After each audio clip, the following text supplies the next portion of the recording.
Bueno, bienvenidas y bienvenidos a un nuevo encuentro del conversatorio. Hoy nos encontramos con el conversatorio número 10. Les voy a pedir permiso para poder grabar el encuentro de hoy y después poder subirlo a nuestra plataforma.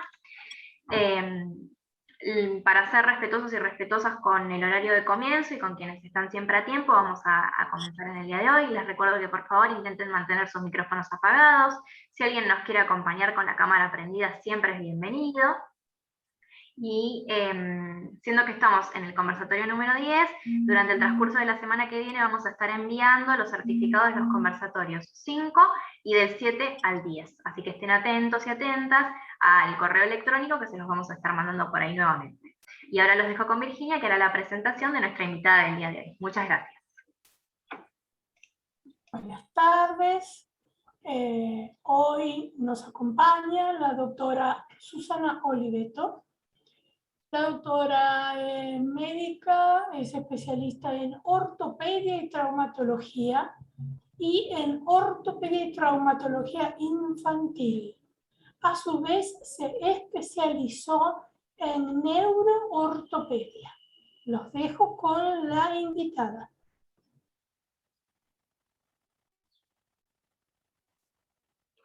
Hola, buenas tardes.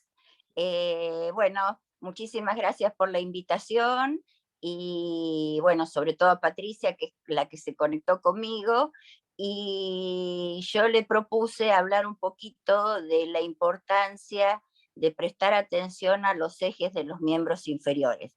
Dentro de los desejes de miembros inferiores hay un montón de posibilidades a nivel de la cadera, de la rodilla y del tobillo, pero me pareció lo más importante, ya que la rodilla forma casi el 67% del crecimiento con sus 3 cartílagos del fémur, de la tibia.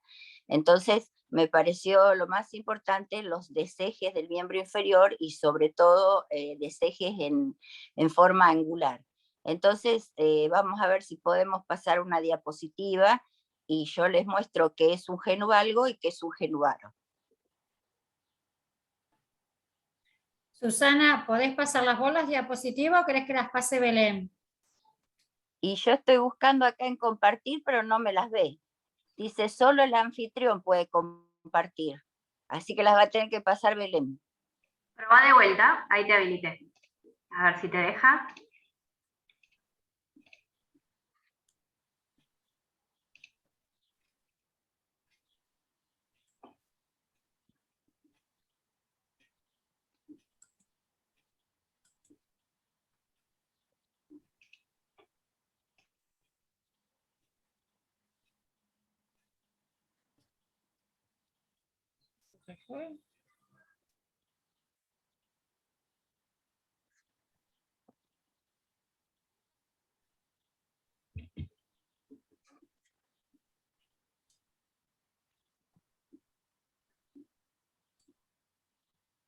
Si no, las cargo yo, no hay ningún problema.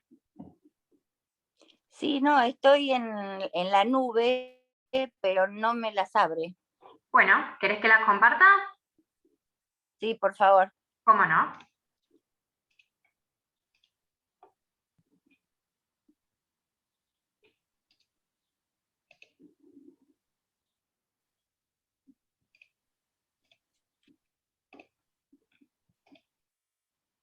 Perdón, ahora no puedo volver al Zoom. Esta Fíjate en las notificaciones en la parte de tecnología. arriba, ahí te debería dejar. Sí te escuchamos, Susana.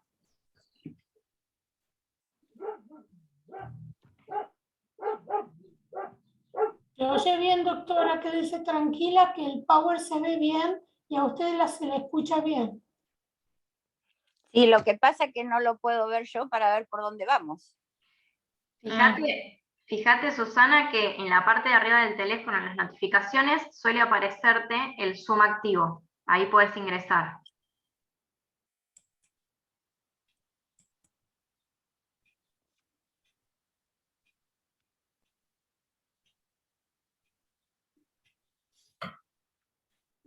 Y si no, lo que puedes hacer es salir y volver a entrar. Sí, voy a hacer eso. Dale. Bueno. Te esperamos acá entonces.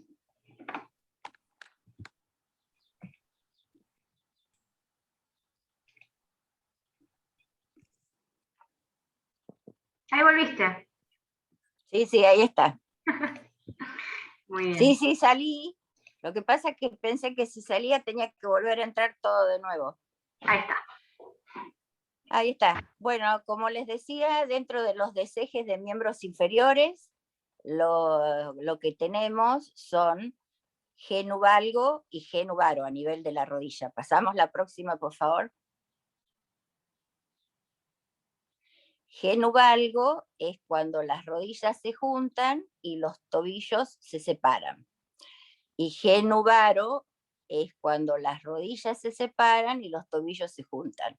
Entonces, se suele decir que genu varo es tipo paréntesis y genu valgo es tipo X.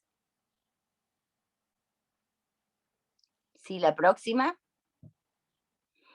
Bueno, yo pregunto acá, a ver si participa el público, ¿qué tipo de genu valgo? Vamos a hablar sobre todo primero de genu valgo. ¿Qué tipo de genu valgo es fisiológico y qué tipo de genu valgo es patológico? ¿Qué parámetros hay para decir que son o no son fisiológicos o dentro de la normalidad, digamos? A ver, ¿alguien que quiera responder?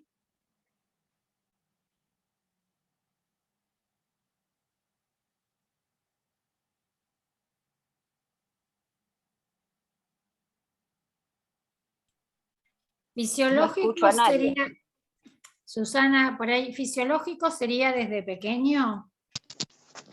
Y en general hay límites de edad.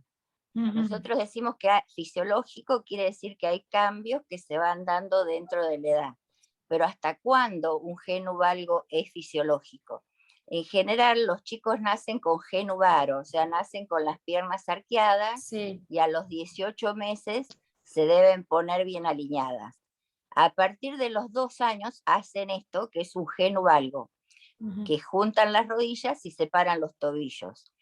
Pero esto no tiene que sobrepasar los 6 años. O sea, en realidad el genu valgo fisiológico puede ser entre los 4 y los 6. De todas maneras, tampoco es fisiológico si el genu valgo es unilateral. O sea, si nosotros tenemos un chico, como ven en la segunda foto, que tiene una pierna más desviada que la otra, ya no podemos hablar de genu valgo fisiológico. El genu valgo fisiológico sería la primera foto. Claro. La segunda foto ya sería patológico porque una pierna, a pesar de entrar entre los 4 y el rango de edad 4 a 6 años, una de las piernas está mucho más desviada que la otra. Entonces hay que investigar a ver cuáles son las causas que pueden producir que haya un genu valgo patológico. Hay diversas causas, entre ellas, por ejemplo, un golpe o una fractura que lastima el cartílago de crecimiento, lo lastima de un lado y entonces la pierna sigue creciendo torcida. Puede ser que haya un problema de tiroides, puede ser que haya un problema de ingesta de corticoides, sobre todo con los chicos trasplantados. O sea que hay múltiples posibilidades que pueden dar un genu valgo patológico y por eso es importante estudiarlos. Ahora, la última foto que está a mi derecha ya es un genu valgo patológico porque decimos que si se tenía que corregir solo entre los 4 y los 6 años y no se corrigió, es porque ya es para tratarlo. Si no tiene ninguna causa extra, ahí lo que uno tiene que pensar que el fisiológico también es para tratar, porque se pueden dar algún tipo de plantillas o se puede dar kinesiología, depende justamente si la desviación es de fémur o de tibia. Para eso hay que sacar una radiografía. Ahí ingresó una pregunta Sí. que me decía si esto era por Sí. obesidad. No, por eso les puse la última foto, que es una nena flaca, Ujú. porque en general esto se asocia con la grasita de los muslos y no es por obesidad. Ajá. El genu valgo puede ser fisiológico, sin causa, pero permanecer y ya deja de ser fisiológico.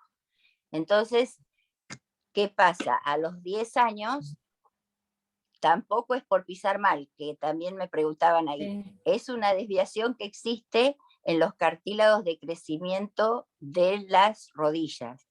El cartílago de crecimiento de la rodilla está conformado por el fémur, por arriba, que es el hueso que va desde la cadera hasta la rodilla, y tiene un cartílago que es la placa de crecimiento distal. Y después está conformado por la tibia y el peroné, que tienen un cartílago proximal, porque está en la parte de arriba de la tibia.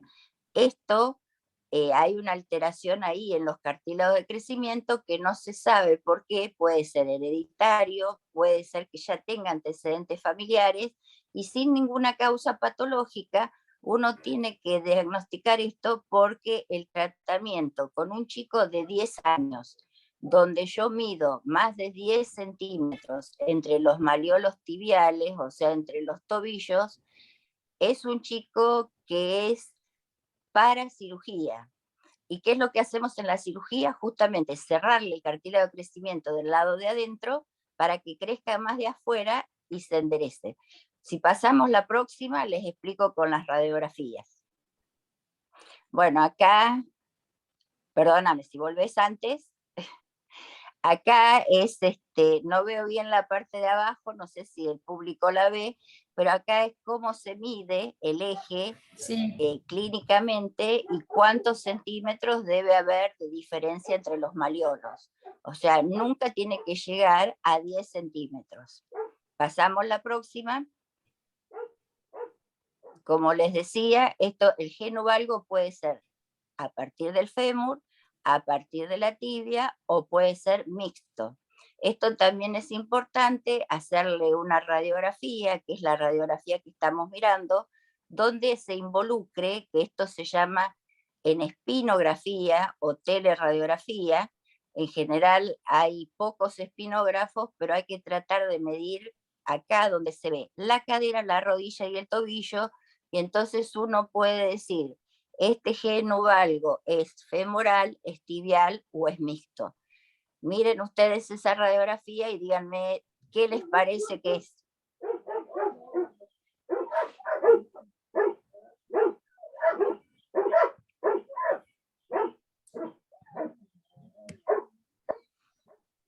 ¿Puede ser que sea mixto? Sí, puede ser que sea mixto. Y también acá Paola Silva me dice de tibia. Sí, yo tiraría más por de tibia. Ajá. ¿Por qué? Porque la rótula, que ven que es la sombrita que está ahí arriba, del cóndilo femoral, está bien alineada. Cuando yo tengo un geno valgo femoral, el problema que hay, que esto dejó de ser un problema estético, es que la rótula queda mal alineada y les empieza a dar dolor y problemas que se llaman síndrome fémoro-patelar. O sea, hay una articulación que es del fémur con la patela, que es la rótula, y entonces los chicos sufren de luxación de rótula o subluxación de rótula, o un síndrome fémoro-patelar donde no está articulando correctamente, y entonces por eso también se debe tratar el geno valgo. En este caso es un geno valgo tibial porque la rótula está bien centrada en el cóndilo femoral. Pasamos a la próxima.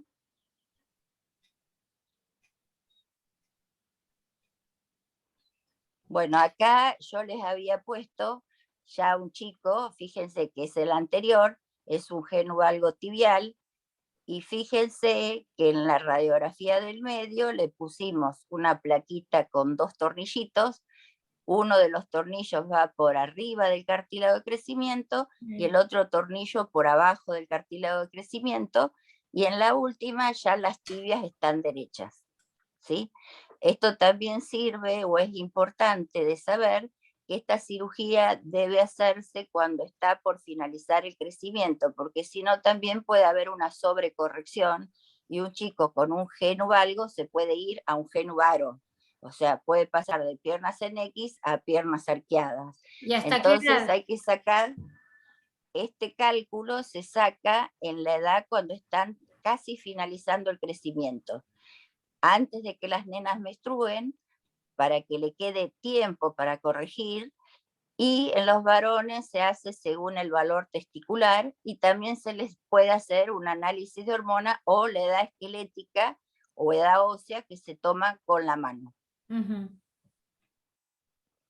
Ese me dice, eso me va a decir en qué momento exacto de la edad del chico se puede hacer esta cirugía, que si uno pierde la oportunidad de hacerla a esa edad y no logra corregir como se ve acá, pasamos la próxima. Bueno, ahí está cómo visualizamos por intermedio del intensificador de imágenes. Es una cirugía muy pequeña porque se hace un corte del tamaño de la placa, que no tiene más de 4 centímetros, y lo que ven negro en el medio, ese es la placa epifisaria o cartílago de crecimiento. Entonces yo lo que tengo que hacer es poner un tornillo por encima y otro por debajo, y lo hacemos con intensificador de imágenes, y ahora hay instrumental que uno lo que hace es poner un clavito que es canulado, el tornillo es canulado, el destornillador es canulado, y entonces se pone todo directamente donde uno marcó en el intensificador y después se constata. Es una cirugía corta y que lo que ofrece es que en este caso era femoral, la anterior era tibial. Lo que ofrece es que se alinee la rótula, porque acá está prácticamente cerrado el cartílago de crecimiento, y miren cómo la rótula se vino al centro. No tengo la de este chico con la rótula hacia afuera. Sí, seguimos. Susana, una pregunta. Cuando se hacen Sí. esas cirugías, cuando son niños, ¿es anestesia general o es la anestesia la que le corresponde al lugar? Peridural. Peridural. Mira, Porque a en veces general son depende del localizadas. chico. La edad, No. Puede ser general o puede ser raquidia o peridural. ajá. En general depende del chico y de la predisposición que tenga la familia, porque hay muchos que no quieren que le pinche la espalda. Entonces, en general, hay cirugías en el Garrahan que se están haciendo con raquidia o peridural a partir de los 4 años. O sea, es una anestesia un poco más segura que la anestesia general, a pesar que ahora están todos los controles de seguridad. Pero no obstante eso, depende mucho de la familia y del chico. Bien. Acá yo les había ejemplificado con una foto dónde va la placa. Ven la placa epifisaria que está ahí un poco más oscuro, y bueno, un tornillo va por arriba y un tornillo por abajo. Y acá tenemos uno que está intervenido quirúrgicamente y era un mixto, entonces se pone tanto en fémur como en tibia. Vamos Bien. a la próxima. Esta es una chica de 20 y pico de años que tiene luxación recidivante de rótula por un genu valgo, sin antecedentes patológicos, o sea que aparentemente fue un genu valgo fisiológico. Pero ¿qué pasa? Ya tiene 30 años. Se le luxó 7 veces la rótula derecha y 5 veces la rótula izquierda. O sea, cuando se agacha, automáticamente la rótula se le va para afuera. Tiene tanta laxitud que cuando uno lo revisa y quiere hacer fuerza con la rótula, no permite porque piensa que se le va a salir. Estos son los problemas que trae el genu valgo, que uno no lo resolvió en la infancia o adolescencia. En este caso ya la cirugía es más compleja, y entonces, a ver si pasamos la próxima. Lo que se debe hacer es una osteotomía. Ahí está marcado en blanco. Una osteotomía es una fractura, en este caso en el fémur. Fíjese la posición de las rótulas, donde la tiene. Ahí entró otra pregunta, pero no la termino de leer. Me dice si esta cirugía en los chicos, y no alcanzo a terminar de Ahí te leer. la leo. Esa cirugía en los chicos, a medida que va creciendo, ¿necesita otra cirugía? No. Si uno hace la cirugía en el momento justo y corrige, no hace falta otra cirugía, ni siquiera para sacarle la placa y los tornillos. Porque lo que también nos permite este método, que antes se hacía con unas grapas, y por ahí los chicos con tanto movimiento expulsaban las grapas, o también en otro momento se hacía una epifisiodesis definitiva, donde epifisiodesis se dice a la unión del cartílago de crecimiento, donde uno después no tenía marcha atrás. Entonces estas placas lo que permiten es controlarlo, y si el chico está corrigiendo muy rápido, uno se las puede sacar y sigue su crecimiento normal. Pero en general, si uno saca bien el cálculo, es una sola cirugía donde se coloca la placa y los tornillos y después no se toca más. Excepto que, bueno, le moleste o pase algo. En realidad son muy pocas las placas que he tenido que sacar.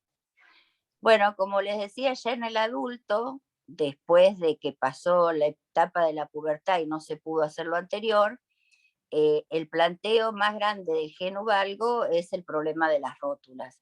Entonces empiezan con un síndrome femoropatelar, tienen dolor en las rótulas cuando suben o bajan escaleras, las rótulas les hacen ruido, y a veces está la laxitud que, como les decía en esta chica, se le luxa a cada rato. Entonces lo que hay que hacer ya acá es una osteotomía, que es una fractura en el fémur, para enderezar la pierna. Y esto también influye porque muchas veces nosotros decimos que en la rodilla hay 3 compartimentos que serían como 3 habitaciones.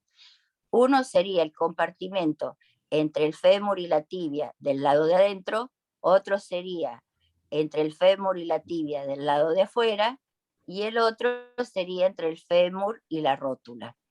¿Qué pasa? Que cuando la rótula raspa y raspa mal, eso va lastimando el cartílago, que es la cubierta que tiene el hueso, y eso va a provocar se llama condromalacia. Quiere decir que la rótula va a tener como una carie. Entonces, cada vez que haga las cosas, eso le duele. Y eso es potencial formación de artrosis posterior. Y lo mismo va a pasar con el genu valgo, que si ustedes ven, en este tipo de deformidad, sobre todo del lado que está la rótula, o sea, del lado de afuera, se produce un pinzamiento entre el compartimento que forma el fémur y la tibia del lado externo. Entonces también ahí va a empezar a sufrir el menisco del lado externo, y también hay signos de artrosis del lado externo. Pasamos la próxima. Susana, te pregunto, y ahí el tema del sobrepeso sí tiene importancia, ¿no? Ya cuando son mayores. Sí, tiene importancia y no tiene importancia. Todavía no se ha podido dilucidar. Uno ve que por ahí sufren más dolores los que tienen sobrepeso, pero como les decía antes, si se le luxa la rótula puede ser flaco o puede ser gordo y puede tener las mismas lesiones. Por ahí la obesidad puede influir acá, por ejemplo. Fíjense que yo puse del lado del peroné, que sería el lado externo, cómo está pinzado ese espacio. Ahí sí, porque el peso de la persona va a hacer que el fémur apoye más sobre la tibia. Acá también, para descomprimir, se puede poner un realce en una plantilla, se puede hacer kinesiología, pero lamentablemente uno sabe que si no, esto va a progresar a la artrosis. Entonces, cuando hay 1 o 2 compartimentos comprometidos, uno le tiene que plantear una osteotomía y enderezarle la pierna. Hay otra pregunta que dice, ese desgaste de cartílago, a ver si me la lees porque no alcanzo a leer. Ahí te la leo. Ahí va. Ese desgaste del cartílago de la rótula es lo que uno podría identificar cuando le duele la rodilla los días de humedad o cuando va a llover, como dirían los abuelos. No, en general es algo, digamos que es un poco un mito. Hay mucha gente que dice que le duelen las articulaciones con la humedad o con la lluvia. Eso depende de cada persona. Yo estoy operada de una rodilla y jamás me duele la rodilla con la humedad. Estoy operada de un menisco, entonces, y tengo otras cirugías, jamás me dolieron los huesos por la humedad. Por eso digo, es un mito. Yo creo que La humedad por ahí influye a que la articulación se hinche un poco más y entonces eso le genera alguna molestia extra, pero tiene mucho que ver con la personalidad de cada uno. Bien. Bueno, acá donde tenemos el pinzamiento externo, nosotros tenemos que proponerle una osteotomía, entonces es una fractura a nivel del cóndilo femoral arriba y se pone una placa con tornillos. A ver la próxima. Bueno, esto ya es un genuvalgo importante, fíjense que ni siquiera la señora tiene que estar parada porque le duelen las piernas, y acostada, fíjense la diferencia que hay en las rodillas y la diferencia que hay entre los tobillos. Y acá probablemente ya tuviera los 3 compartimentos comprometidos con artrosis y entonces va a una prótesis de rodilla.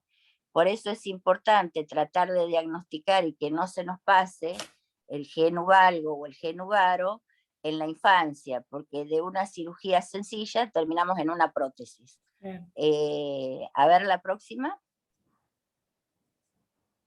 Bueno, esto es el genuvaro, pero me falta una diapositiva. A ver, pasa a la próxima. No hay más, se terminó. En la segunda parte.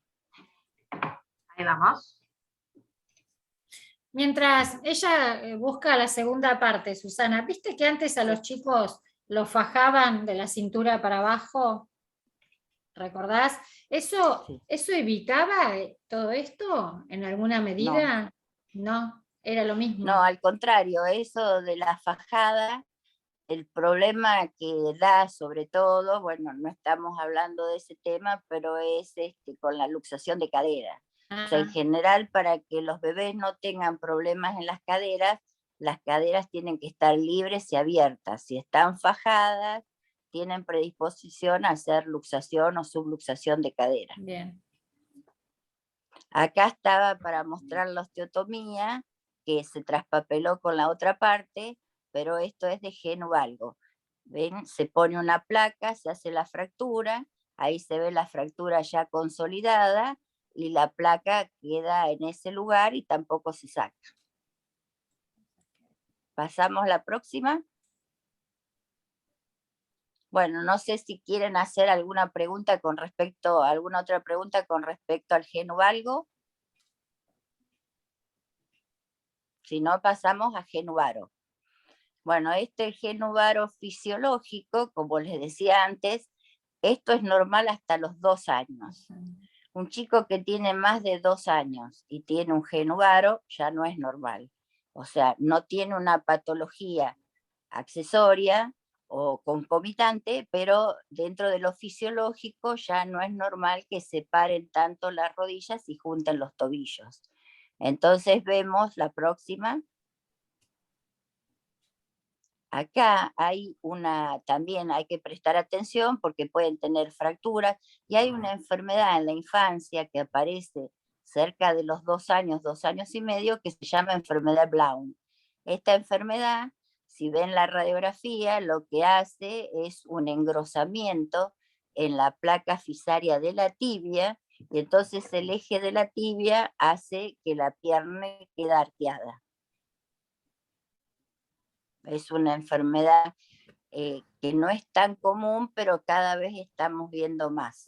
Antes se daba más en raza negra y ahora estamos viendo que afecta a chicos de todos los países. A ver, la próxima, por favor. Acá, bueno, lo que se hace, fíjense que este chico tiene arqueado tanto el fémur como la tibia. Entonces se pone una placa en el fémur y una placa en la tibia. Es más común que el genuvaro sea mixto, o sea, que sea femoral y tibial, o sea tibial solo. No es común que haya un genuvaro femoral. ¿Sí? ¿Seguimos?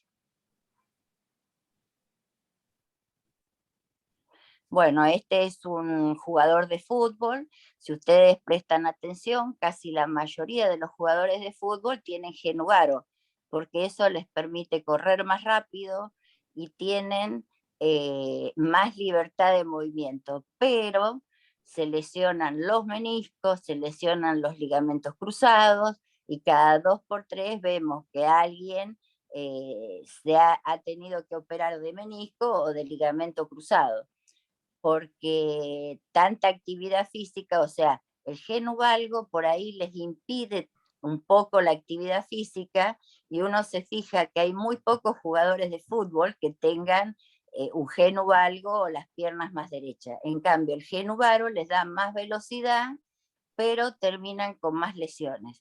Este es un jugador de fútbol que ya tenía 40 años, y bueno, entonces sufría ya de dolores en la rodilla, y acá en el genuvaro lo que se va a pellizcar es el compartimento interno. Y el compartimento interno tiene una diferencia con respecto al externo, que el menisco está enganchado del ligamento lateral interno. Entonces, cuando le pegan en la pierna y la pierna tiende a abrirse, muchas veces el ligamento permite que el menisco salga y se rompe más fácilmente. A ver la próxima, acá ya a los 40 años, lo que hay que proponerle también es una osteotomía.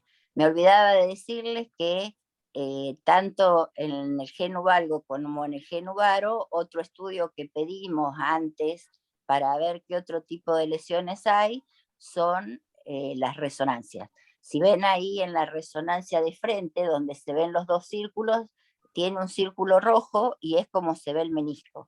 Eso negro que está ahí son los 2 meniscos, y el menisco de ese lado se ve como abierto. Fíjense, ahí se ve bien la rótula y se ve también la parte de atrás del menisco. Sí, pasamos la próxima. Susana, me quedé pensando, ¿qué es para los jugadores de fútbol nada más o deportistas en general que hacen una actividad así aeróbica importante? No, es para todos. O sea, Para el todos. genuvaro les da más libertad de movimiento. Pero no obstante eso, uno dice los jugadores de fútbol porque son los que más corren.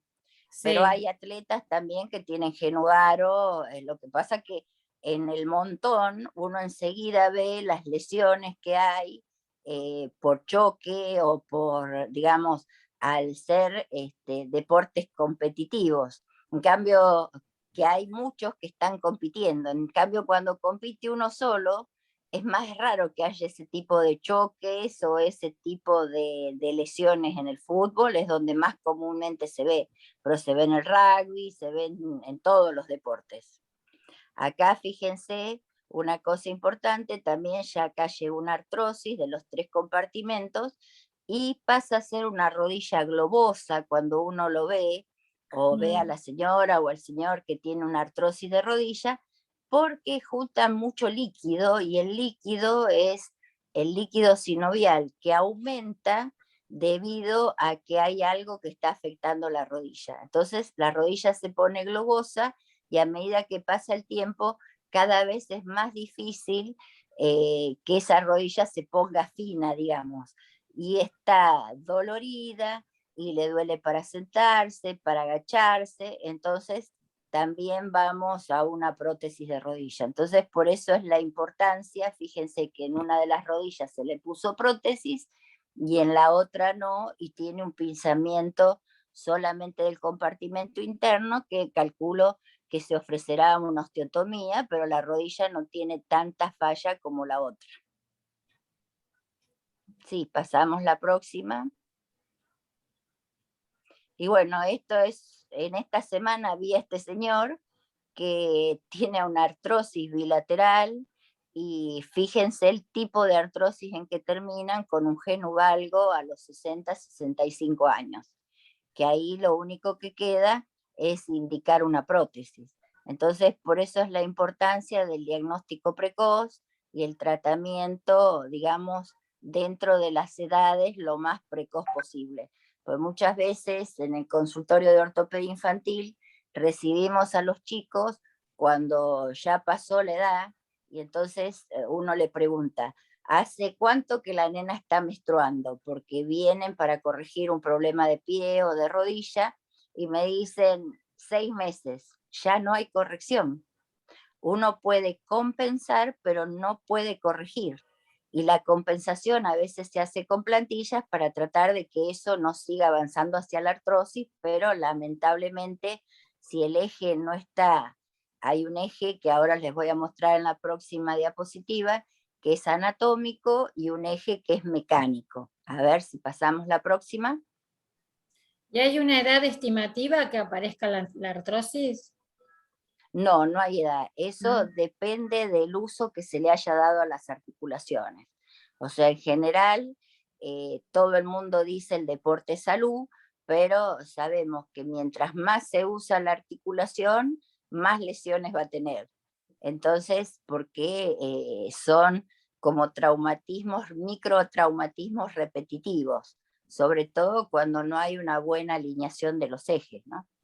Pasamos la próxima.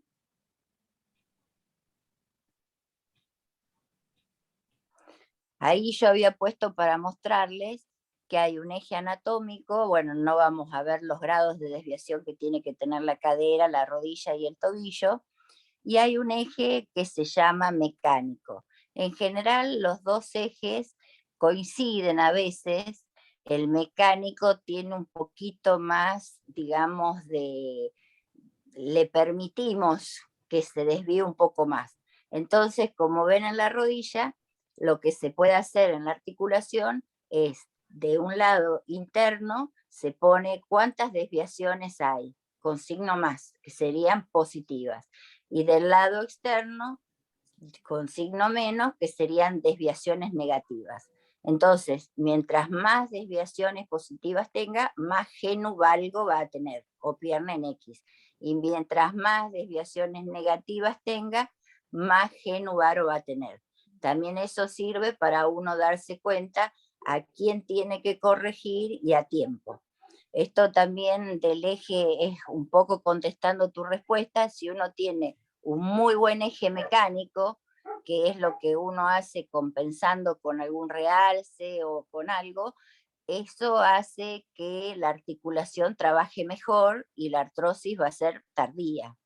En cambio, si uno tiene un buen eje anatómico, pero el eje mecánico es malo y no está compensado, eso también va a hacer que haga una artrosis precoz. Bueno, creo que con esto de genu varo y genu valgo tomamos todas las, no sé si no hay más preguntas, todas las opciones que puede haber con respecto a tratamiento, y bueno, y pensar e insistir cuando ven a sus hijos o a sus nietos con el pediatra, de hacer una interconsulta con un traumatólogo, porque muchas veces se pierde el momento ideal.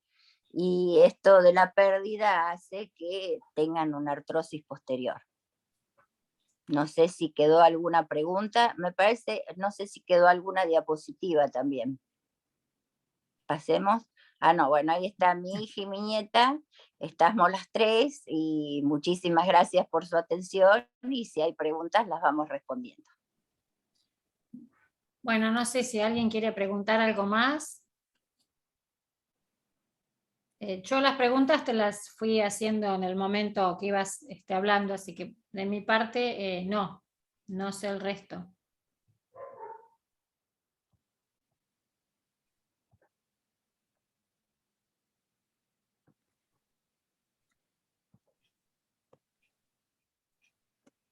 Vos dijiste que no tenías...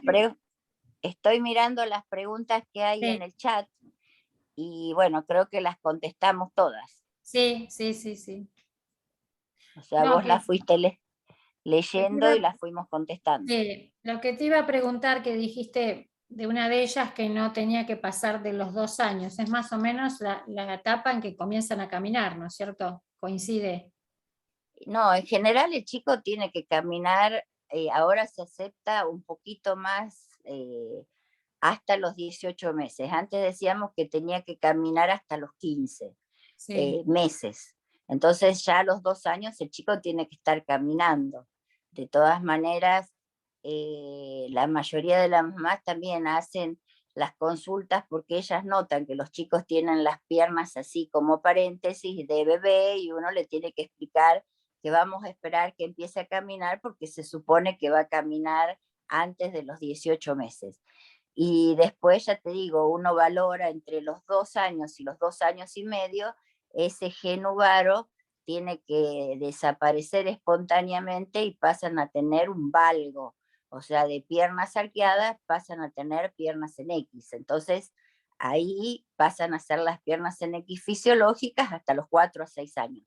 Por eso es muy importante conocer cuáles son los cambios de eje normal para después uno decir, este chico entra dentro de la normalidad, lo vamos a controlar, o hay alguna patología o hay algo que a uno le hace pensar de pedirle una radiografía y ver si realmente hay alguna otra alteración. Pero yo lo que digo puntualmente, ¿esto retrasa el hecho de que comience a caminar el chico? No. Las piernas arqueadas, ¿no? No. Lo que sí pasa es que estos desejes angulares muchas veces se asocian a torsiones. Entonces, un genuvaro, que son las piernas arqueadas, puede tener una torsión tibial interna y los pies pueden irse para adentro y el chico se tropieza porque se choca los pies. Entonces, es un chico que quiere correr y se tropieza y se choca los pies, pero ya es por otra cosa que es la torsión tibial. O sea, se pueden asociar desejes. Acá hablamos solamente de desejes en el plano frontal. Por ejemplo, hay desejes en el plano lateral, que sería de perfil, y ahí hablamos de lo que se llama antecurvatum, cuando la rodilla se va para adelante, y recurvatum son los que llevan mucho la rodilla para atrás. A su vez tenemos torsiones, entonces también las torsiones pueden asociarse con desejes y eso hace que tengan trastornos en la marcha. Entonces, los trastornos en la marcha hay que ir viendo, porque también el fémur tiene una desviación que se llama anteversión, que no gira bien la cabeza cuando tiene que girar hasta los 18 meses y queda con una, digamos, el cuello del fémur queda con una angulación que se llama anteversión y en general las mamás consultan porque los chicos meten los pies para adentro y en realidad no es un problema de los pies, sino que es un problema de las caderas. Por eso siempre es importante ver a los chicos desvestidos. Muchas veces se enojan porque no se quieren sacar bien el pantalón, vienen para una consulta de pie y uno le saca el pantalón y no se quiere quedar en calzoncillo, la nena en bombacha, y en realidad uno tiene que ver dónde está la desviación del eje bien. Ahí Bien. tenía otra pregunta, a ver Sí. si está escrita. ¿El uso del andador en los bebés es recomendable? No, no es recomendable. Está prohibido el uso del andador, pero no está prohibido por el problema de los desejes que puede provocar en las piernas o las rotaciones. Está prohibido por los traumatismos de cráneo. O sea, hace ya unos cuantos años se prohibieron los andadores porque la mayoría de los accidentes de los bebés es que todos los muebles están más o menos al nivel de la cabeza del bebé. Entonces se chocaban las cabezas y hacían traumatismo de cráneo o se caen en un escalón y hacen traumatismos de cráneo. Por eso la Sociedad Argentina de Pediatría medio prohibió el uso del andador. Sí, de cualquier manera se venden igual. Y el comercio eso no se puede afectar, ¿viste? Es lo mismo que los saltadores, por ejemplo. Uno cuando llega a esta época de verano, yo que hago solamente infantil, veo cualquier cantidad de chicos con sinovitis de cadera, que empiezan a renguear y es porque los han puesto en esos saltadores que muchas veces los arman en la cooperativa, en Bahía Blanca o en Monte Hermoso, y saltan, saltan, saltan, y la cadera no está preparada para tener tanto traumatismo y hace una sinovitis y un derrame de líquido. Como la rodilla se puede ver el líquido, no hay problema, pero en la cadera el líquido no se ve, porque es una articulación muy interna, tiene que pasar muchos músculos, y entonces hacen una claudicación en la marcha, renguean, y uno tiene que pensar en una sinovitis de cadera, y cuando uno les hace el interrogatorio, han estado en alguno de esos saltadores, o se han tirado del tobogán, o en la calecita se torcieron la pierna, o sea que todos esos equipamientos que uno dice son juegos infantiles, bueno, son juegos infantiles, pero hay que usarlos con cautela. Vos lo que decís, los saltadores serían los que llaman camas elásticas. No, los saltadores, No. no sé si vos te acordás, había una propaganda que ponían un bebé que subía y bajaba, y cuando subía se reía, porque no voy a hacer tanta propaganda, veía la imagen de lo que querían, digamos, de la propaganda, No y recuerdo. cuando bajaba no veía la imagen. Son unos saltadores que hay para bebé que se ponen y es como que suben y bajan, suben y bajan. El que yo te decía en la cooperativa son para chicos más grandes, pero los chicos en un rango de edad entre 4 y 10 años que suben a esos, hacen así, tienen como unos elásticos y van en un arnés sentado y los suben y los bajan, y los suben y los bajan. Esos son los saltadores. Sí. Sí, ya sé cuáles son los que decís, sí, ahí me ubiqué. ¿Y las camas elásticas no son peligrosas? Las camas elásticas no son peligrosas, pero el problema es el mal uso. En general la cama elástica tiene que saltar un solo chico porque si no se cambia la zona de impacto. Cuando ese chico está saltando, si sube un segundo o un tercero, le mueve la zona de impacto y el chico se cae. Entonces, ese es el peligro de las camas elásticas, pero en general para usarlo uno solo, no he visto muchas afecciones así de sinovitis de cadera o de problemas de crecimiento por camas elásticas. Bien. Bueno, no sé si no hay más preguntas, damos por finalizado el tema. Cerramos acá entonces. Muy Bueno, claro muchísimas todo. gracias, dice Silvana acá, muy claro todo.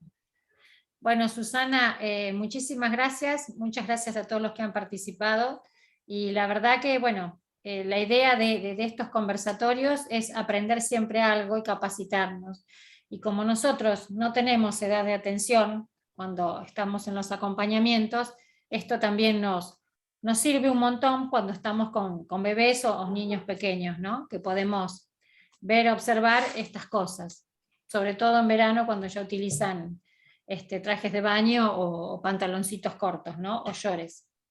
Entonces, bueno, la verdad que para mí es súper instructivo porque no tenía ni idea de todo esto, te soy honesta. Así que bueno, muchas gracias, Susana, por participar. No, por favor, cuando necesiten algo, me avisás si no hay problema. Bueno, bárbaro. Vamos a pasar tus powers, ¿puede ser? Sí, no hay problema. Bueno, gracias, Bueno, Susana. muchísimas gracias a Nos ustedes vemos. por la invitación. Bueno, hasta cualquier Nos momento. vemos. Gracias. Chao, hasta Chao, luego. chao.